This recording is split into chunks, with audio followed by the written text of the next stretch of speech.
কাল্লা থানার নান্দাই পঞ্চায়েতের অন্তর্গত নতুন গ্রাম ও ঘুঘুডাঙ্গার মধ্য দিয়ে বয়ে চলেছে গুরজোয়ানি নদী। নদী পারাপারের জন্য রয়েছে একমাত্র সম্বল একটি বাঁশের তৈরি ব্রিজ।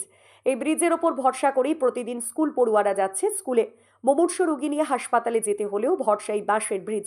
চাষাবাদ করে ফসল নিয়ে ফেরাও এই ব্রিজের ওপর দিয়ে। এছাড়াও নিত্য প্রয়োজনীয় কাজকর্ম, বাজারঘাট সমস্ত কিছুই সারতে হয় এই ব্রিজের ওপর দিয়ে। বছরের অন্য সময়গুলোতে এই নদীর জল অনেকটাই শুকিয়ে যায়, যে কারণে নদী তীরবর্তী রাস্তাটি শুকনো থাকে, যা মানুষজনের চলাচলের পক্ষে অনেকটাই সুবিধা হয়। কিন্তু বর্ষার সময় বর্ষার জল পেয়ে এই নদী ফুলে ফেঁপে ওঠে, বেড়ে যায় নদীর জলস্তর এবং নদীর তীরবর্তী কাঁচা রাস্তাটিও কাদা জল খানাখন্দে ভরে যায়, যা চলাচলের পক্ষে একেবারেই অযোগ্য হয়ে ওঠে। তখন এই সেতু দিয়ে পারাপার করা রীতিমতো ভয়ঙ্কর হয়ে ওঠে। বর্তমানে এই সেতুটির বেশ কিছুটা অংশ খারাপ হয়ে গেছে। মোটর বাইক বা এমনি চলাচলের সময় সেতুটি দুলছে। অনেকেই এই সেতু পারাপারের সময় দুর্ঘটনার কবলেও পড়েছেন। বর্তমানে এলাকাবাসীরা এখানে একটি পাকা সেতুর দাবি তোলেন। ব্রিজটা হলে ভালো হয়, এটা আমরা বললে এখানে সবাই চায়। আপনার বাড়ি কোথায়? আমার এখানে। আচ্ছা, এখানে কি আমাদের আমার এখানেই বাড়ি। আচ্ছা, ব্রিজটা হোক এটা চাইছেন, তাই তো? শুধু আমার ভালো বললে না, এটা সবাইরই ভালো।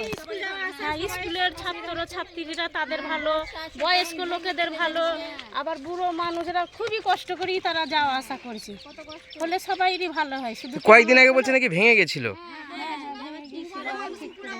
দুবার পড়লো মানুষ, কতবার মানে কত ক্ষতি হচ্ছে, অনেকজন আমার মোটরসাইকেল থেকে পড়ছে, আর মোটরসাইকেল থেকে দুবার দুটো ছেলে পড়েও গেছে। একদিনও বুকে হাত ভেঙে। আমরা চাই সবাই সুবিধা ভালোভাবে যাতায়াত করার জন্য, সবাই স্কুল প্রাইভেট বাচ্চাদের, বয়স্ক মানুষদের সবাই যাওয়া আসার জন্য অসুবিধা হচ্ছে। ব্রিজটা হোক, আমরা সবাই জানি বর্ষার দিনে আমাদের যেতে খুব অসুবিধা হয়। এখনো তো ভাঙা রয়েছে। এখনো আমাদের অসুবিধা হচ্ছে, খুব অসুবিধা হচ্ছে। আচ্ছা, আপনার নাম? আমার নাম আতর বানু বিবি। এইখানেই বাড়ি? হ্যাঁ, গ্রামেই বাড়ি। আচ্ছা, আমরা চাই যে ব্রিজটা হোক। প্রতি বাড়িতে এরকম হচ্ছে, কিন্তু ব্রিজটা তো হচ্ছে না। এটা এমন কতদিন ধরে আছে? এটা প্রায় অনেক দিন থেকে, আমরা জন্ম থেকে আমরা দেখছি এরকম। এখন চাইছেন ব্রিজ হোক, তাই তো? হ্যাঁ, আমরা চাই ব্রিজ হোক। এই জায়গাটার নাম? ঘুঘুডাঙ্গা। আচ্ছা, কোন পঞ্চায়েত বলতে পারবেন? নারাই পঞ্চায়েত, কাল্লা থানা, তাই তো? যদিও এই দাবি তাদের বহুদিনের। নান্দাই পঞ্চায়েতের প্রধান রাখি হালদারের সাথে যোগাযোগ করা হলে তিনি মৌখিক জানান যে প্রত্যেক বছরই পঞ্চায়েতের তরফ থেকে সেতুটিকে মেরামত করে দেওয়া হয় এবং যাতে সেখানে একটি পাকা সেতু নির্মাণ করা হয়, সেই নিয়ে ঊর্ধ্বতন কর্তৃপক্ষের সাথেও কথা বলছেন তারা। এছাড়াও তিনি জানান এলাকার বিধায়ক তথা মন্ত্রী স্বপন দেবনাথ বিষয়টি গুরুত্ব দিয়ে দেখছেন এবং এখানে একটি পাকা সেতু নির্মাণের আশ্বাস দিয়েছেন। বর্তমানে সেতুটির যেই অংশটি ভেঙে গেছে, পঞ্চায়েতের তরফ থেকে যত তাড়াতাড়ি সম্ভব সেটিকে ঠিক করে দেওয়ার ব্যবস্থা করা হবে, এমনটাই এদিন জানান তিনি। রীতা ভট্টাচার্যের রিপোর্ট, সুন্দর বাংলা নিউজ। আগে কাজ হয়েছিল, শ্রাবণীর পালের উদ্দেশ্যে কাজটা হয়েছিল, কিন্তু এখন যে কাজটা ব্রিজটা খুবই এখন বিপজ্জনক হয়ে আছে। আচ্ছা, সব মোটরসাইকেল কিংবা এমনি কোনো গাড়ি যাচ্ছে তো দুলছে সব।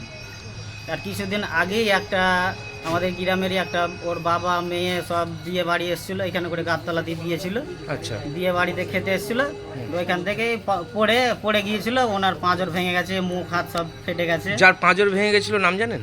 হ্যাঁ, কি নাম? মিন্টু শেখ। কাল্লা হসপিটালে ভর্তি ছিল? হসপিটালে ভর্তি ছিল, কালাম মহকুমা হসপিটালে ভর্তি ছিল। আর বাচ্চাটা? বাচ্চাটাও ভর্তি ছিল। আচ্ছা, এখন তারা কেমন আছে? আর ওরা এখন সুস্থ আছে, হেঁটে হেঁটে বেড়াচ্ছে। 2-3 দিন ভর্তি ছিল হসপিটালে। এখন কি চাইছেন? এখন চাইছি কি আমাদের ওই ব্রিজটা যাতে পাকা ব্রিজ করে দিয়ে যাক, এইটাই চাইছি আমরা। আর এখন ওখানে যাতায়াত করলে কি এখন সমস্যা? যাতায়াত সমস্যা হচ্ছে বলতে কি, এগিয়ে সব ওই যে যেতে ভয় লাগছে, বাচ্চারা স্কুল আসতে পারছে না গো।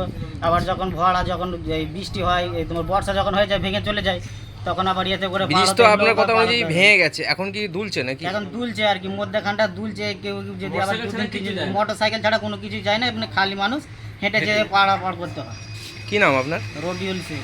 এই ব্রিজটার কি ব্রিজ নাম আছে? এই ব্রিজটার নাম আছে, নামটা আমি বলতে পারছি না। ঘুঘুডাঙ্গা, তাই তো? ঘুঘুডাঙ্গার ব্রিজ, এটাই বলে। নান্দাই পঞ্চায়েত? নান্দাই পঞ্চায়েতের। কোন থানা? কাল্লা থানা। আপনার নাম? রবিউল শেখ। ওইখানেই বাড়ি, তাই তো? হ্যাঁ, ঘুঘুডাঙ্গাতেই আমার বাড়ি।